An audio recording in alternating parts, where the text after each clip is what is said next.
के नेत्र में समाहित हो जाना।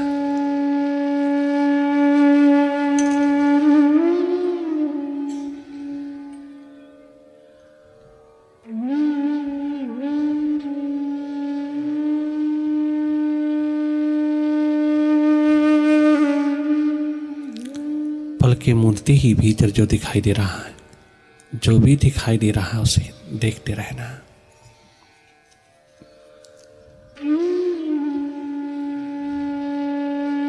लगातार देखते रहना।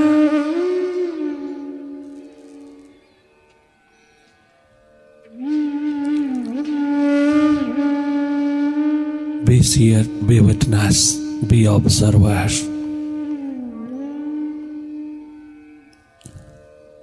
of whatever happening inside before you.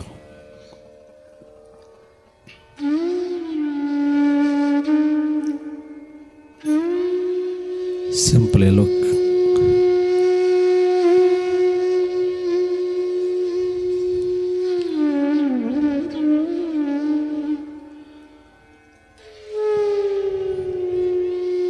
Become more and more awakened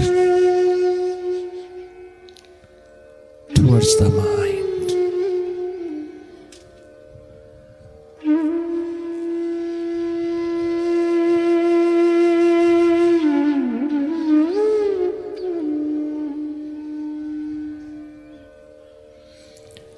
मन से हट करके मन की गति को देखना, जागे जागे देखना ही मेडिटेशन है।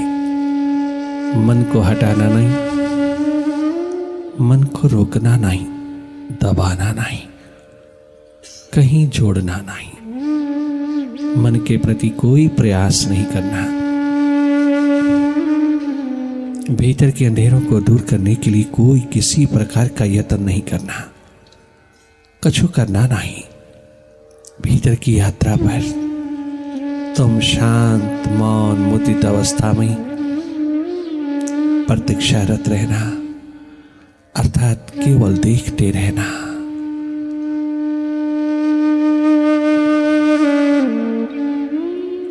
भीतर की ओर जागना तेरा धर्म है।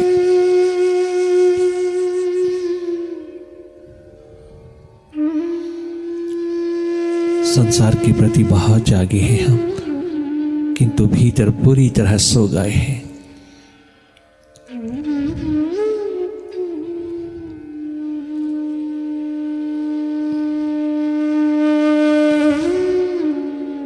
ये दुर्भाग्य घटित नहीं होने देना। अपने भीतर की अवेयरनेस को, अपने भीतर के जागे को भी भरपूर कर लेना।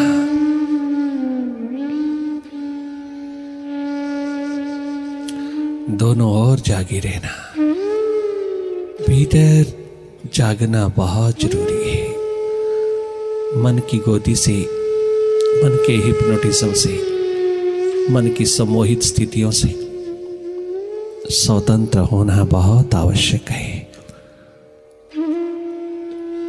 ये तेरा परम कर्तव्य है।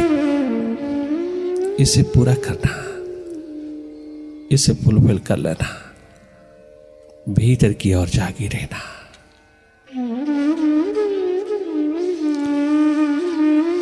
वर्तमान में रहना, तुम भीतर रहना। मन कहीं भी जाए, किसी भी दिशा में जाए, पास्ट में, फ्यूचर में, कहीं भी जाए,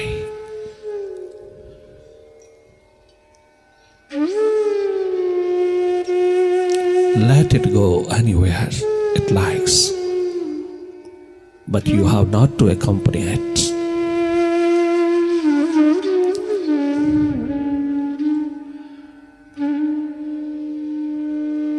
You simply see the mind's activities.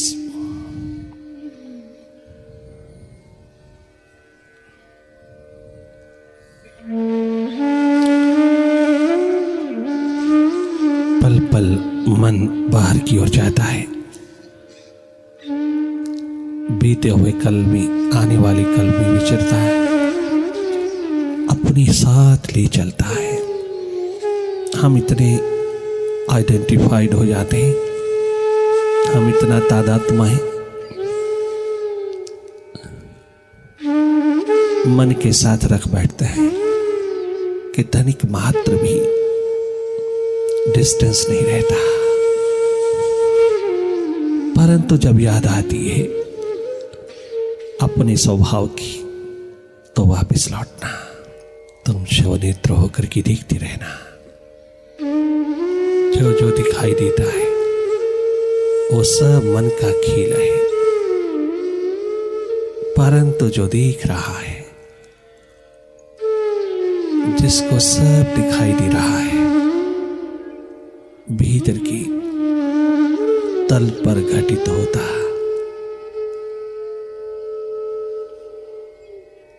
हर हालात दिखाई दे रहा है, जिसको जो हर पल जागा है, हर पल देख रहा है, वही है तो, वही है तो देखने वाला।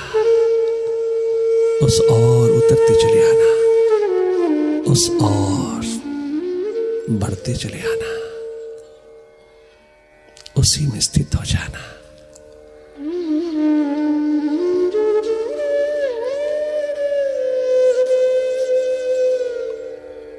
विचार दशा से भाव दशा की ओर,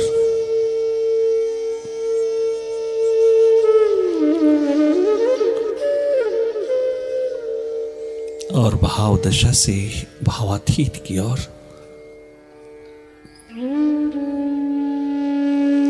ये भीतर की पावन पवित्र यात्रा जीवन यात्रा है।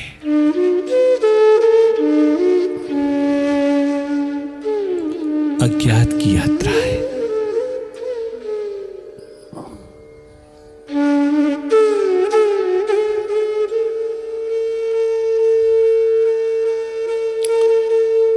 डूबते चले जाना अपनी प्यास में, भीतर प्यास का एक्सप्लोजन होने देना, अपनी भाव दशा को बढ़ने देना। ये प्यास, ये तड़पन,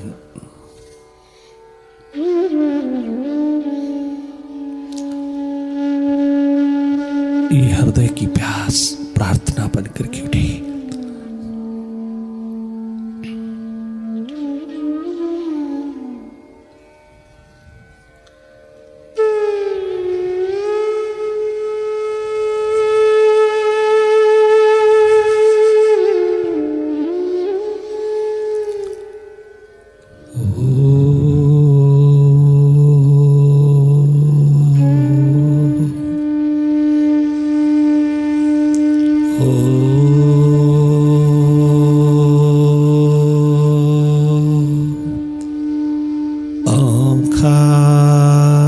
ओंकार गुरुवे नमः। ओम गुरुवे नमः। ओंकार गुरुवे नमः।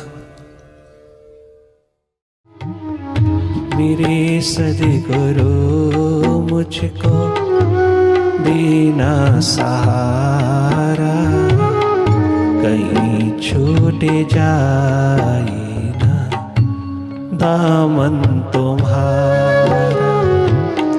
मेरे सद्गुरु मुझको देना सहारा, कहीं छूट जाए ना दामन तुम्हारा, कहीं छूट जाए ना दामन तुम्हारा।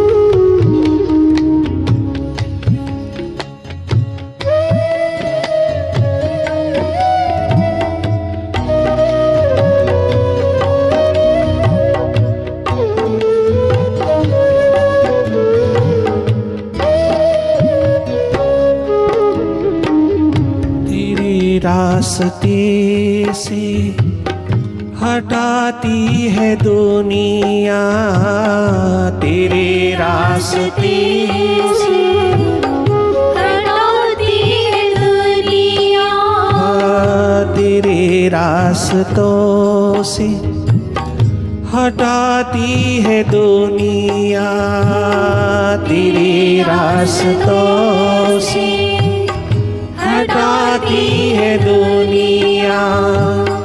इशारों से मुझको बुलाती है दुनिया, तेरे रास्ते से हटाती सारी दुनिया, तेरे रास्ते से हटाती है दुनिया।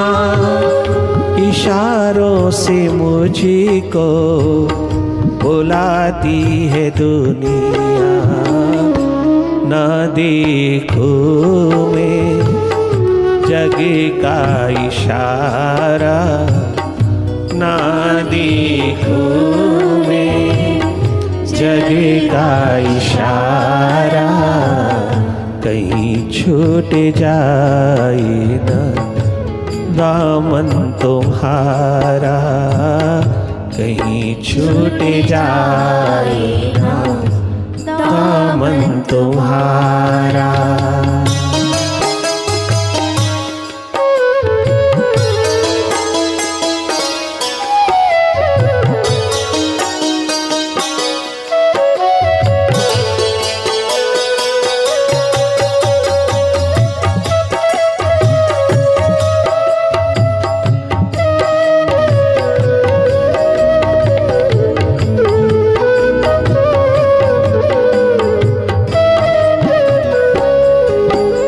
सब और ये दुनिया के लोग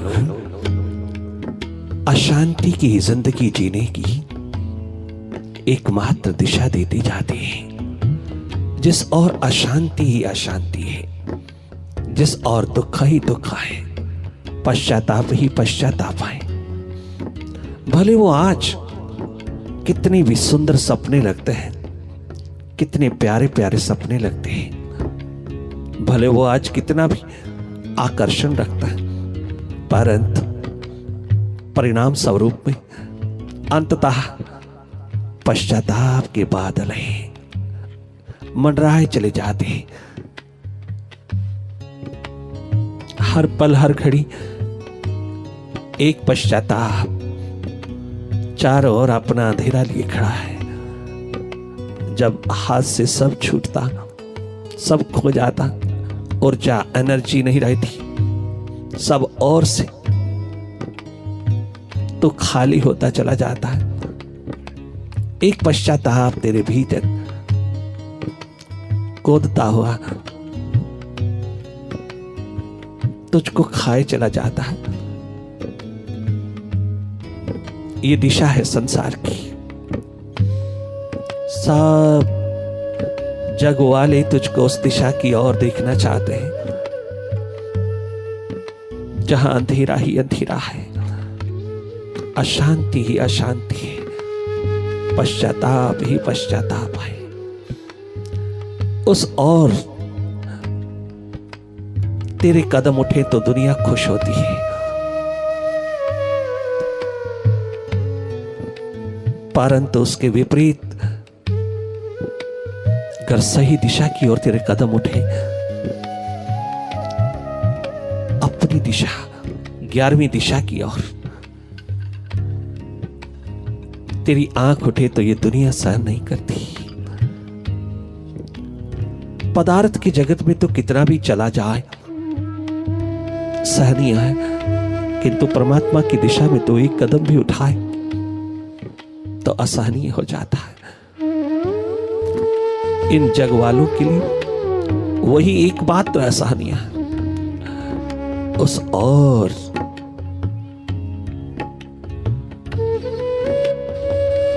कदम उठते ही भले तेरे जीवन में बहारें उतरने लगती, भले तेरे भीतर का मीटर तुझे बताने लगता है यही है दिशा, चला चल, परंतु जग वाले अनेकों लोभ, लालच, आकर्षण, ग्लैमर खड़े कर देते हैं।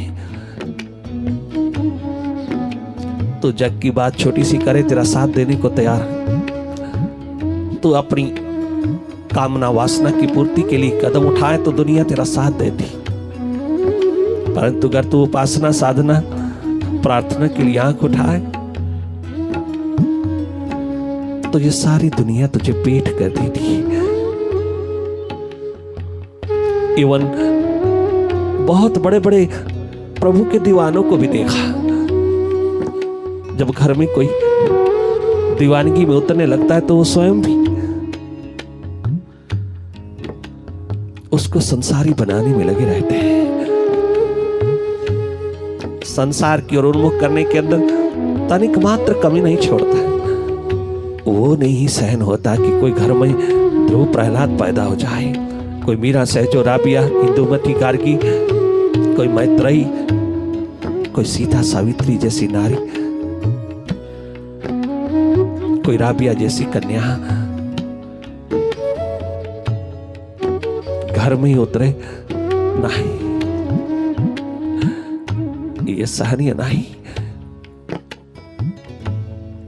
कारण क्या है?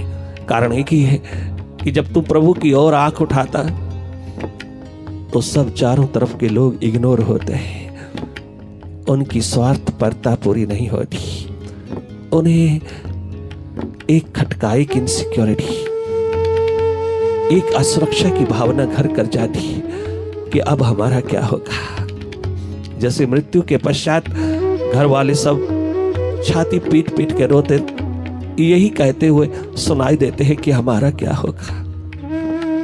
तो ये जीती जागती मौत है प्रभु प्रेम, प्रभु प्यास, ये जीती जागती मौत है। इसमें उतरने वाले, इसमें जोखिम उठाकर चलने वाले, इस एडवेंचर पर कदम रखने वाले मानो मौत को छाती से लगाने चले हैं। कोई सहन नहीं करेगा, अब तो उनके योग्य नहीं रहेगा, अब तो उनके अनुसार नहीं चलेगा, अब तो उनको अवसर नहीं दे पाएगा मालकियत का, उनको अवसर नहीं मिलेगा अपनी महत्वाकांक्षा को पूरा करने के लिए तेरे कंधे को इस्तेमाल करने का, उन्हें अवसर नहीं मिलेगा। उनकी मोह ममता, उनकी आसक्ति, उनकी अटैचमेंट आड़े हाथों लेती चली जाती है तेरी भक्ति को, तेरे प्रेम को। परंतु ऐसी अवस्था में तुझको एक ही सहारा है, मुर्शिद का। वो है तेरा स्रोत प्रथम चरण में, वो है तेरा एकमात्र सहारा, तेरा स्रोत,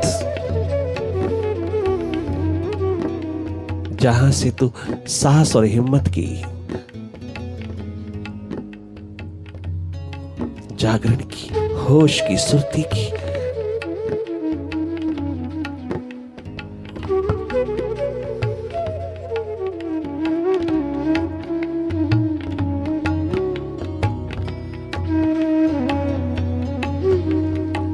पावन पवित्र बहती धारा उपलब्ध होती चली जाती है, तो उस ओर खींचता चला जाता है जहां तुझको अपने अनुकूल वातावरण, अपने भीतर की राहों पर उतरने का साहस, हिम्मत, एडवेंचर जुटता चला जाता है। उसके साथ तू अज्ञात की यात्रा पर अपनी नौका खोलने को तैयार हो जाता है।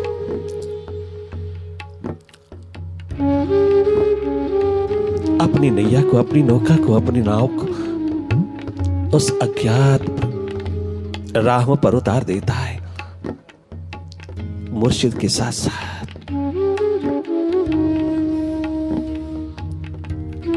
जहां जिस प्यास में कोई एक्सपेक्टेशन नहीं रह जाती, कब मिलेगा, क्यों मिलेगा, कैसे मिलेगा, क्या मिलेगा, क्वेश्चन नहीं उठता। एडवेंचर पर उतरते ही दुनिया भले कितनी दुश्मन हो जाए, कितनी शत्रु हो जाए, कितने भी शस्त्र उठा ले तेरे प्रति, तो अपनी मुस्कान भरी एडवेंचरस लाइफ को और भी बढ़ावा देता चला जाता है। तेरे कदमों पर तनिक मात्र भी भय,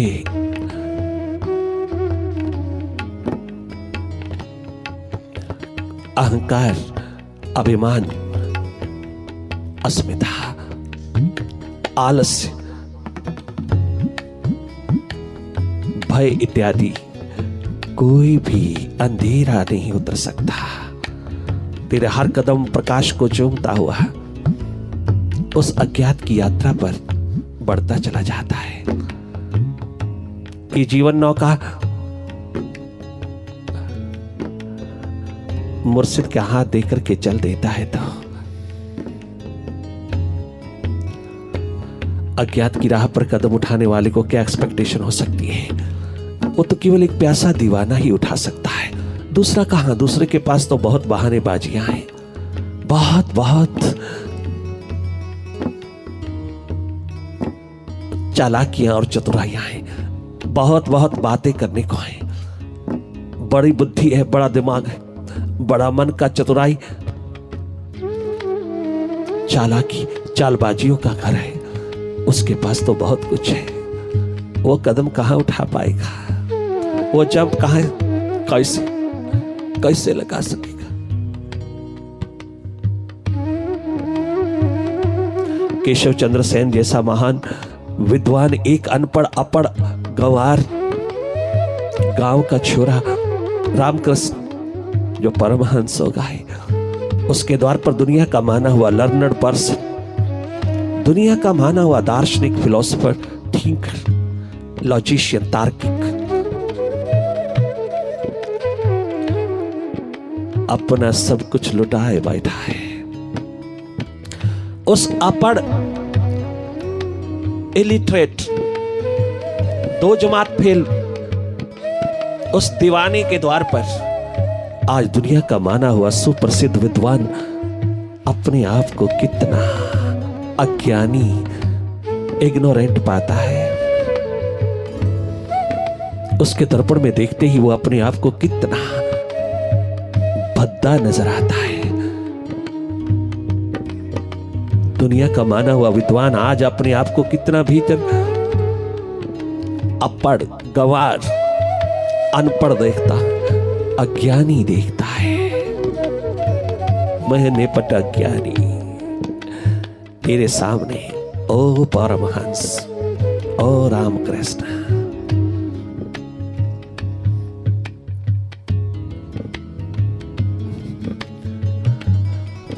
और तुम प्यासे दीवानों को पढ़ाने चले, उनकी पढ़ाई का इंश्योरेंस कराता है। समझदार, बुद्धिमान है ना, चतुर है, चालाक। कहते हम तो पढ़े नहीं, कम से कम बच्चे तो पढ़ जाएं। बहुत अच्छा सोचा, किंतु बच्चों की प्यास को ना दबाना। गर उन्हें प्यास है प्रभु की, गर उन्हें प्यास है अपने प्रीतम साहिबा तक पहुंचने की, गर उन्हें प्यास है ध्रुव प्रहलाद जैसी, नरेंद्र जैसी, विवेकानंद जैसी, गर उनके भीतर प्यास है मीरा सहजो राबिया जैसी, गर उनके भीतर प्यास उठी है, दर्द उठा, एक प्रेम उठा है, प्रेम जगा उस मालिक के लिए, प्रभु के लिए, उस निष्कपट निर्दोष हृदयों पर एक वीणा गूंजी है विरह की, उसको दबाने की कोशिश न करना, वरना महापाप हो जाएगा। किसी भी उम्र में, किसी भी अवस्था में, किसी भी आयु में अगर ये वीणा बजे विरह की, उसको दबाने की कोशिश न करना, अपनी बुद्धि उस पर लादने की कोशिश न करना, अपनी बुद्धि को वहां से हटा लेना और तू भी उसमें शेयर करना, उसमें डूब जाना, तू भी उसमें सम्मिलित हो जाना, उस काफिले में जहां दीवानों का जमघट उमड़ा, तुम उसमें सम्मिलित होकर के अपने जीवन को भाग्यशाली बना लेना। यह है भीतर की ज्योत, भीतर का प्रकाश, भीतर का एकमात्र ज्ञान, ध्यान, जिसके सामने दुनिया भर की किताबें, शिक्षाएं सब सर झुकाए बैठी होती है। जहां सब है प्लस हाल प्लस अनुभव होता है, जहां सब एकमात्र गुजरा हुआ समय भी पश्चाताप बनकर के सामने आता है। ये प्यास, ये दर्द, ये पीड़ा, ये व्यथा, ये विरह अगन अगर किसी के हृदय पर उठने लगे, किसी दिल में जलने लगे, तो उसके सहयोगी हो जाना, ना कि उसके रास्तों पर किसी प्रकार का भी अंधेरा उतारना, ये पाप मत करना। हमने बहुतों को सुना, बड़े दीवाने हैं, बड़े भक्त हैं, बहुत त्यागी होते हैं, परंतु भीतर कुछ बदला नहीं, कुछ रूपांतरित नहीं। जो प्रकृति के थप्पड़े लगते हैं, थोड़ा संभलते हैं, थोड़ा समझने लगता है, परंतु पुनः बुद्धि हावी हो जाती है, मैं मेरा अहंकार हावी हो जाता है, फिर वही रेपिटेशन में उतर जाता है, वही पुनरुक्ति जीवन को खाई जाती, पकड़े जाती, गुलामी की जंजीरें उतारती चली जाती, पुनः बांधती चली जाती है, और वो सब प्रकार का जो थोड़ा सा उठा था भीतर भाव, भीतर एक समझ, एक विवेक, एक विस्डम, वो सब लुप्त प्राय हो जाती है। इस घड़ी में वो बेचारा हो जाता है। कितना सुंदर केशव चंद्र सेन ने कहा, बाबा मुझे बेचारा ना होने देना, मैं तेरी द्वार उतरा, मैं तेरे चरणों पर मन बुद्धि चढ़ाने चला आया, मुझे बेचारा ना कोई कहे, मेरा मन भी मुझे बेचारा ना कहे। ये दुनिया कितना लोभ, कितना लालच, कितनी बहारें सपनों की उतार देती है, कितने कितने ग्लैमर खड़े करती, क्या क्या आकर्षण खड़े कर देती है चारों ओर, और तेरे